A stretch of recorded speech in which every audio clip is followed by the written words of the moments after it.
নয়নাভিরাম নীল জলরাশির দেশ মালদ্বীপ। সমুদ্রের মাঝে ছড়িয়ে থাকা হাজারের বেশি দ্বীপ নিয়ে গঠিত দক্ষিণ এশিয়ার দেশটি। মূল ভূখণ্ড আয়তনে ছোট হলেও বিশ্ব পর্যটকদের জন্য অত্যন্ত আকর্ষণীয়, নান্দনিকতা যেখানে প্রশান্তিময় করে ভ্রমণ পিপাসুদের।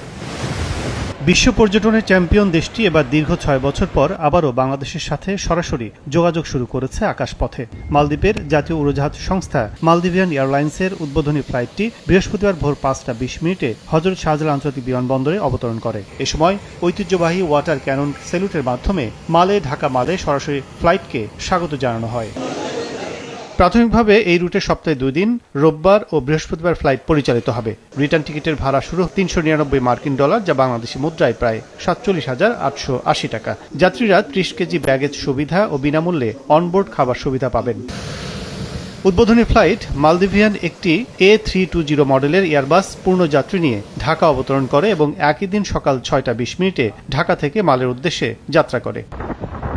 নতুনভাবে ফ্লাইট চালুর মধ্য দিয়ে দেশটিতে থাকা প্রবাসী বাংলাদেশিদের যাতায়াত সহজ করা সহ বাংলাদেশ ও মালদ্বীপের দ্বিপাক্ষিক সম্পর্ক আরও গভীর হবে বলে মনে করেন সংশ্লিষ্টরা।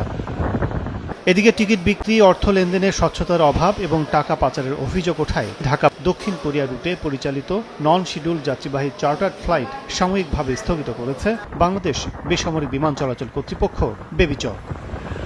কাজল আব্দুল্লাহ, সময় সংবাদ, ঢাকা।